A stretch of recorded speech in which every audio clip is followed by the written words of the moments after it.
party and a party, well, I'll leave that to you music lovers to finish up. But trust me, an event or party can make or break a person or organization's reputation for life.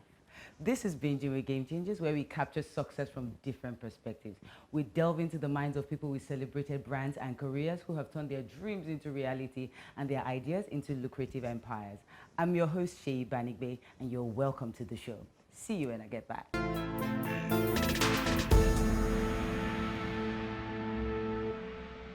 Welcome back to the show, everyone, and I'm excited because I think I'm speaking with a legend, really, because when you hear her, when you see her, you know what I'm talking about. If I have to describe my guest in one phrase, I'll say she's a woman on fire.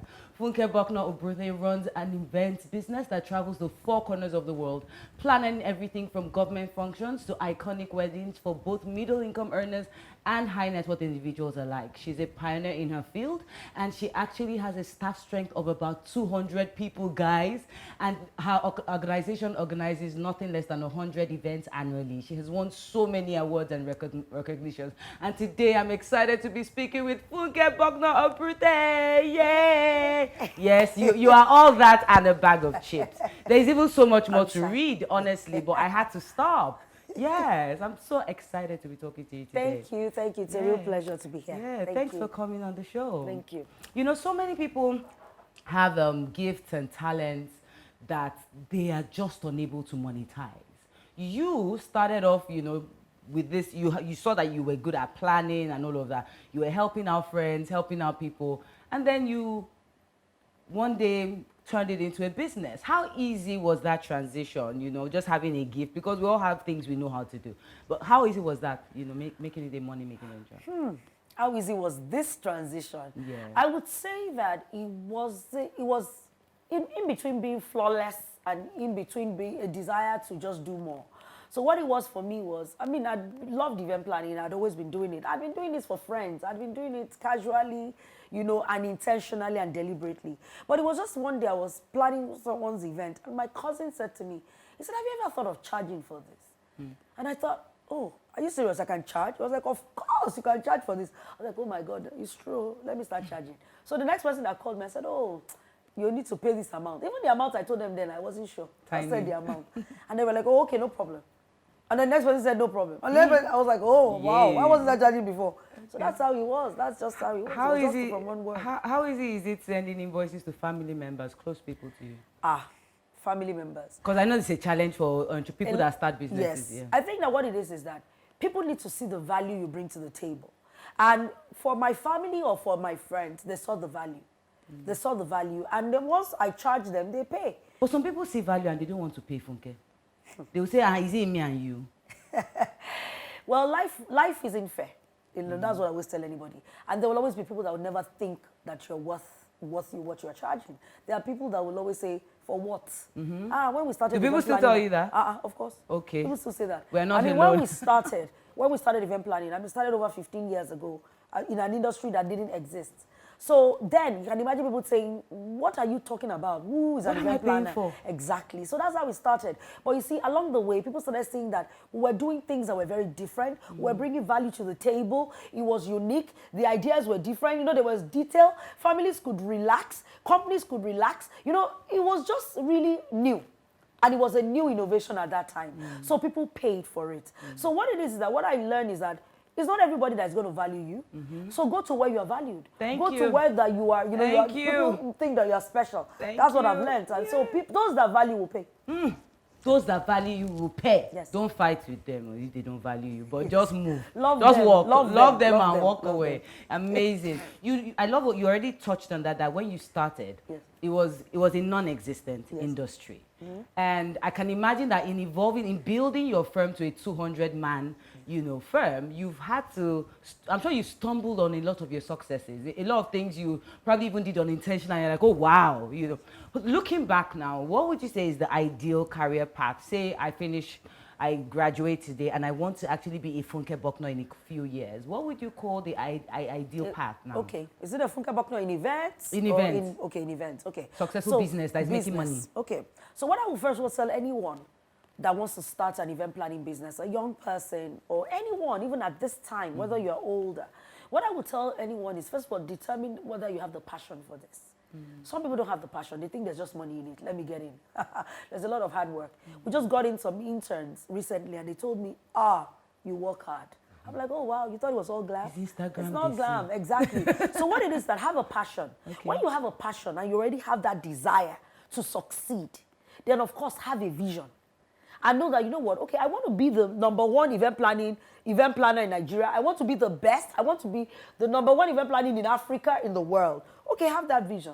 But how do you go about that vision? So the first thing I would tell anybody is that look for a mentor.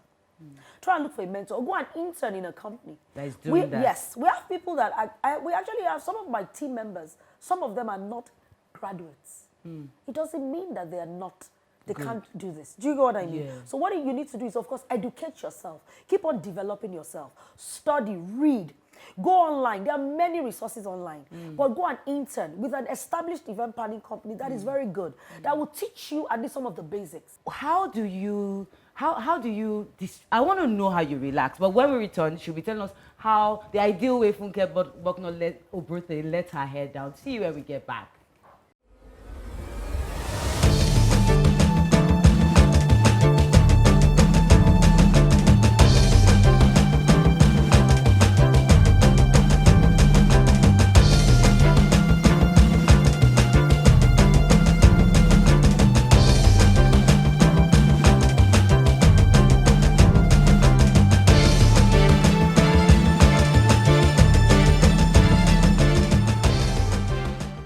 Welcome back to the show, and we are still speaking with Funke Bucknor Obruthe. Don't forget to visit our social media handles at the BWG Show on Facebook, Instagram, and Twitter.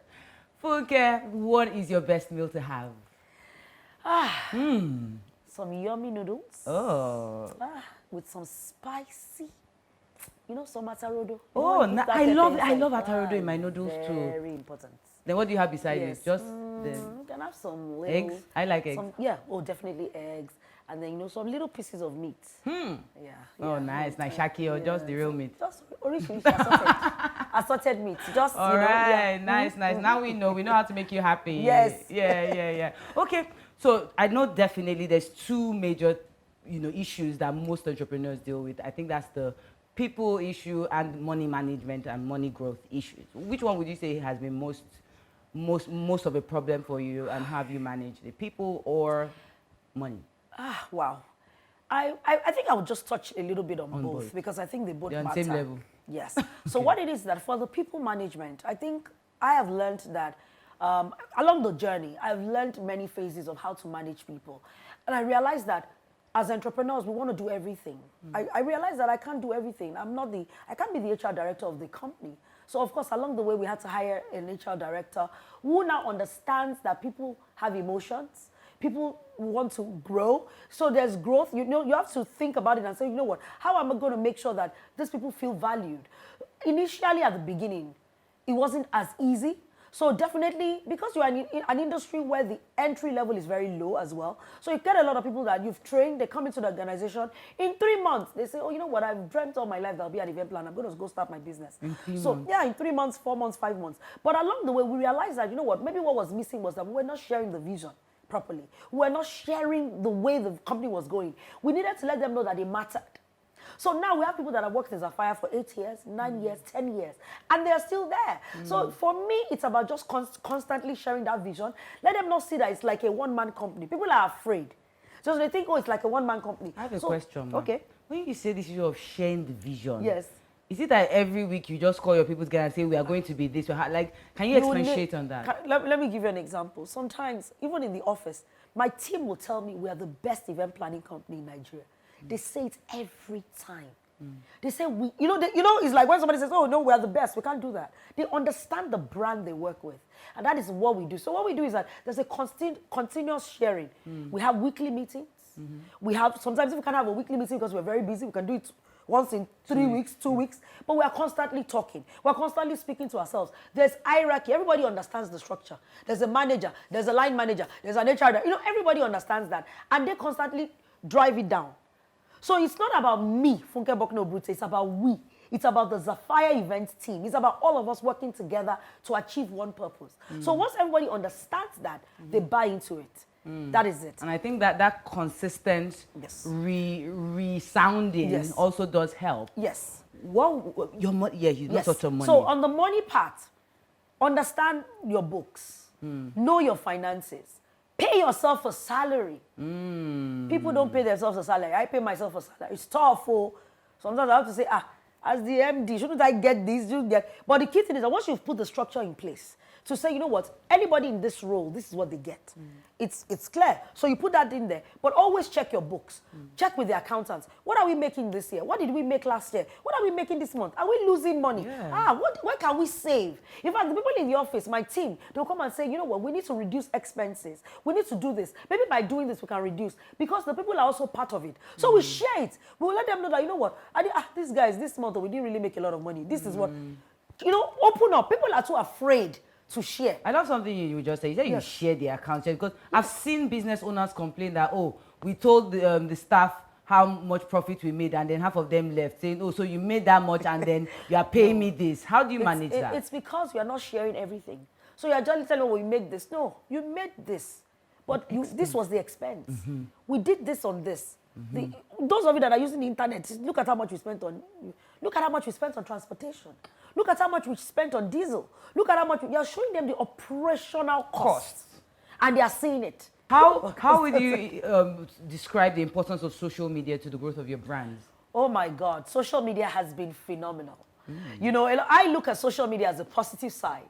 It's actually helped us with the rebranding of the company. It's helped us with our connecting with the younger generation. You know, so what it is that everybody, you showcase your work. You package, social media is about packaging. So you package, you showcase your work. Before, where we could only reach a certain number of people, with social media, we can reach so many people. And that's how social media has been able to help. Because it helps us understand that our market has changed. The market has changed. The people that are getting married are younger. They're younger. And what they want is different. Social media lets us know that. So we've been able to give it back to them on social media and say, yes, this is what you want, we're giving it to you. So social media has actually helped our business phenomenally. Yeah. Even myself personally, it has helped me. Okay, amazing. I mean, I like how excited you speak of social media. So a lot of people would definitely have a rethink on their approach to their Instagram handles and Twitter handles.